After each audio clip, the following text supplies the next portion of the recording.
Nelson સ્કૂલને ડીઈઓની notice વાલીઓ પાસેથી 1000 થી લઈને 3000 રૂપિયા સુધી લેવામાં આવતા હોવાની ફરિયાદ પરિણામ લેવા આવેલા વિદ્યાર્થીઓને વાલીઓ પાસેથી એક્ટિવિટીના નામ પર ઉઘરાણું કરાયાના વાલીઓના આક્ષેપ ડીઈઓને ફરિયાદ થતા તપાસના આદેશ અપાયા શિક્ષણ નિરીક્ષકને શાળામાં મોકલી તપાસ કરાઈ તપાસમાં ખુલ્યું કે એન્યુઅલ ડેના દિવસે ધોરણ 1ના 146 વિદ્યાર્થીઓના વાલીઓ પાસેથી રોકડા રૂપિયા લેવાયા હતા જે બાદ શિક્ષણ વિભાગે તમામ રૂપિયા પરત કરવાનો આદેશ કર્યો સાથે નોટિસ પાઠવી ખુલાસો માંગ્યો છે તાત્કાલિક તપાસના આદેશ આપીને શિક્ષણ નિરીક્ષકને ત્યાં મોકલ્યા અને વિગતવાર રિપોર્ટ મેળવ્યો છે એમાં રિપોર્ટમાં સ્પષ્ટ થઈ આવ્યું છે કે ધોરણ 1ના વિદ્યાર્થીઓ જે છે એમને એન્યુઅલ ફંક્શન માટે તેઓએ રોકડા પૈસા લેતા હોવાનું બહાર આવ્યું છે અને અંદાજિત 146 જેટલા વિદ્યાર્થીઓનું તેઓએ પેમેન્ટ લીધું છે એમના મોબાઈલ નંબર સાથેની વિગતો મેળવી લીધી છે અને તાત્કાલિક એમને પરત આપવા માટે અને આવતીકાલથી આ પ્રકારની કોઈ વધારાની ફી ન લેવા બાબતે પણ એમને જણાવવામાં આવ્યું છે એન્યુઅલ ફંક્શન જે છે એ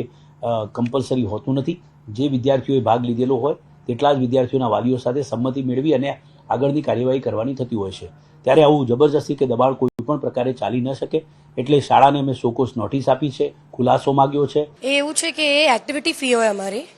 एक्टिविटी फी એટલે અમે લોકો એમ લોકોને एनुअल फंक्शन के लिए हम लोग ट्रेन करते हैं उनको वो फी होती है उसकी कोरियोग्राफर मैं उनको बेस्ट देती हूँ और कॉस्ट्यूम मनी होती है तो ये उन चीज़ों के लिए है अभी जून से हमारा चालू हो जाता है एनुअल फंक्शन मूवी जैसे बनती है सर डायरेक्टर पैसे लेता है प्रोड्यूसर लेता है ऐसे यहाँ पे तो कोई लेता नहीं है it is only for the choreographer and the costume person हम लोग इतने में भी 1000 में आप खुद सोचो सर अभी रेंट पे आप कपड़े लेने जाओ तो आपसे 600-700 तो वो यूं ही ले लेगा દિલ્હી મુલાકાતે દિલ્હીમાં પીએમ મોદી સાથે કરી મુલાકાત સીએમ ભૂપેન્દ્ર પટેલે દિલ્હીમાં પીએમ મોદી સાથે કરી મુલાકાત ગુજરાતના વિવિધ મુદ્દે કરી ચર્ચા મુખ્યમંત્રી ભૂપેન્દ્ર પટેલ પીએમને મળવા પહોંચ્યા છે દિલ્હીમાં તેઓ પીએમ સાથે મુલાકાત કરતી આ તસવીરો આપ જોઈ રહ્યા છો દિલ્હીમાં પીએમ મોદી સાથે મુલાકાત અને સીએમ ભૂપેન્દ્ર પટેલે દિલ્હીમાં પીએમ મોદી સાથે મુલાકાત કરતા ગુજરાતના વિવિધ મુદ્દે ચર્ચા કરી હોવાની પણ જાણકારી છે સુરેન્દ્રનગરમાં ખેડૂતોના પ્રશ્નોને લઈને કોંગ્રેસ દ્વારા મહારેલીનું આયોજન કરાયું લીંબડીમાં આંબેડકર ચોકથી કલેક્ટર કચેરી સુધી રેલી યોજાઈ કોંગ્રેસ આગેવાનો સાથે ખેડૂતોએ કલેક્ટરને આવેદનપત્ર આપ્યું પાક નુકસાની સહાય જમીન માપણી સહિતના પ્રશ્નોને લઈને રજૂઆત કરી રેલીમાં કોંગ્રેસના સેવાદળના અધ્યક્ષ પ્રગતિબેન આહિર ઉપસ્થિત રહ્યા તો સાથે જિલ્લા કોંગ્રેસ પ્રમુખ નૌશાદ સોલંકી ચોટીલાના ધારાસભ્ય ઋત્વિક મકવાણા સહિતના આગેવાનો જોડાયા નૌશાદભાઈ સોલંકીએ ચીમકી ઉચ્ચારતા કહ્યું કે નિરાકરણ નહીં આવે તો આગામી સમયમાં ઉગ્ર રજૂઆત કરીશું તાત્કાલિક ખેડૂતોને વળતર ચૂકવવું અને વળતર ચૂકવવા માટે અમે કલેક્ટર ઓફિસે આજે આવેદનપત્ર આપેલું છે અને ટૂંક સમયમાં વળતર નહીં ચૂકવવામાં આવે તો ખેડૂતો સ્વયં બજારમાં આવી અને પોતાનો લડત ચાલુ રાખશે ખેડૂતો વારંવાર રજૂઆત કરે છે છતાં આ સરકારનો કોઈ અધિકારીઓ ઉપર કોઈ નિયંત્રણ રહ્યું નથી અધિકારીઓ એમને ગાંઠતા નથી ત્યારે આ કોંગ્રેસે મહારેલીનું આયોજન કરી આવેદનપત્ર આપ્યું છે આ અંગે અમે સરકારને ચેતવણી આપી છે કે જો આ પ્રશ્નોને જો નિરાકરણ નહીં આવે તો કોંગ્રેસ રસ્તા ઉપર આવી અને મોટું આંદોલન કરશે ડીએલઆર કચેરીને તાળાબંધી પણ કરવાના હતા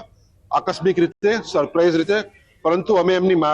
વિનંતીને માન આપીને અમે તાળાબંધી કાર્યક્રમ નથી કર્યો પણ જો ટૂંક સમયમાં આનું નિરાકરણ નહીં આવે તો ચોક્કસથી તાળાબંધી પણ કરીશું અને એથી પણ ઉગ્ર કાર્યક્રમો આપીશું 23 એપ્રિલથી 5 મે સુધી 108 કુંડી મહાયજ્ઞનું આયોજન કરાયું છે લંબે નારાયણ આશ્રમ ખાતે આ મહાયજ્ઞ યોજાશે જે આચાર્ય મહામંડલેશ્વર શ્રી શ્રી 1008 વિભૂષિત અવધૂત બાબા અરુણગીરીજી મહારાજની ઉપસ્થિતિમાં મહાયજ્ઞ યોજાશે રાજ્યનો વિકાસ રાજ્ય સત્તાની પ્રાપ્તિ વ્યાપાર વૃદ્ધિ અને પર્યાવરણ સિદ્ધિ માટે આ મહાયજ્ઞ યોજાશે જેમાં 21 લાખ આહુતિ અને 21 જપ અને 11,000 પાઠ કરવામાં આવશે ये 108 कुंडी श्री बंगलामुखी महायज्ञ है और लगभग 21 लाख जो है जप होंगे 21 लाख आहुतियाँ जाएंगी और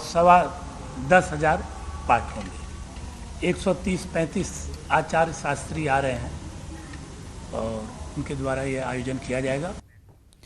જામનગરના સિક્કા ખાતે રિલાયન્સ ઇન્ડસ્ટ્રીઝ દ્વારા સર્વરોગ નિદાન અને સારવાર કેમ્પ યોજાયો અનંત અંબાણીના જન્મદિવસ નિમિત્તે કેમ્પનું આયોજન કરવામાં આવ્યું રિલાયન્સ ઇન્ડસ્ટ્રીઝના ધનરાજ નથવાણીના માર્ગદર્શનમાં સમગ્ર આયોજન કરવામાં આવ્યું કેમ્પમાં આસપાસના ગામોમાંથી લોકો લાભ લેવા પહોંચ્યા હતા. અંદાજે 1447 દર્દીઓએ મફત તબીબી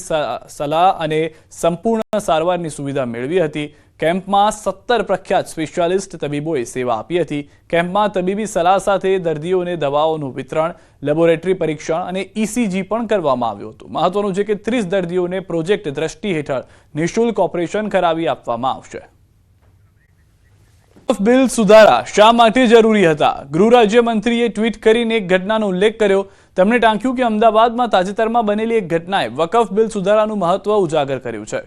કાંચ મસ્જિદ પાસે 100 કરોડની કિંમતની 5000 ચોરસ મીટર વકફ મિલકતનો દુરુપયોગ કરવામાં આવ્યો. કેટલાક વ્યક્તિઓએ સરકારી જમીન પર અતિક્રમણ કરીને તેનો વ્યાપાર હેતુ સાથે ઉપયોગ કર્યો હતો, પરંતુ તેમના પોતાના લોકો સાથે પણ છેતરપિંડી કરી હતી. જેમના માટે જમીન હતી તેમણે પણ વકફ પર જમીન 100થી વધુ ઘરો બનાવી અને દર મહિને 6000 વસૂલ્યા. 2008માં તેઓ નજીકની ઉર્દુ શાળાનું નવીનીકરણ કરવાના હતા, પરંતુ તેના બદલે દુકાનો બનાવી અને દર મહિને 10000 વસૂલ્યા. આ મામલે પોલીસે સલીમ ખાન પઠાણ અને અન્ય 5 લોકો સામે કેસ નોંધ્યો છે. આ ઘટના વકફ મિલકતના દુરુપયોગ અને ભ્રષ્ટાચારને ઉજાગર કરે છે, જે વકફ બિલ સુધારાની જરૂરિયાતને ઉજાગર કરે છે. આ એ જ લોકો છે કે જેઓ વકફના નામે પોતાના વ્યવસાયો ચલાવે છે અને તાજેતરમાં અમદાવાદમાં વકફ બિલ સુધારાનો વિરોધ કર્યો હતો. સમુદાયના ફાયદા માટે નહીં, પરંતુ પોતાના વ્યક્તિગત લાભ માટે 100 કરોડ રૂપિયાથી વધુની સરકારી અને મુસ્લિમ સમુદાયના ભંડોળના ભ્રષ્ટાચારનો પર્દાફાશ થવો જોઈએ.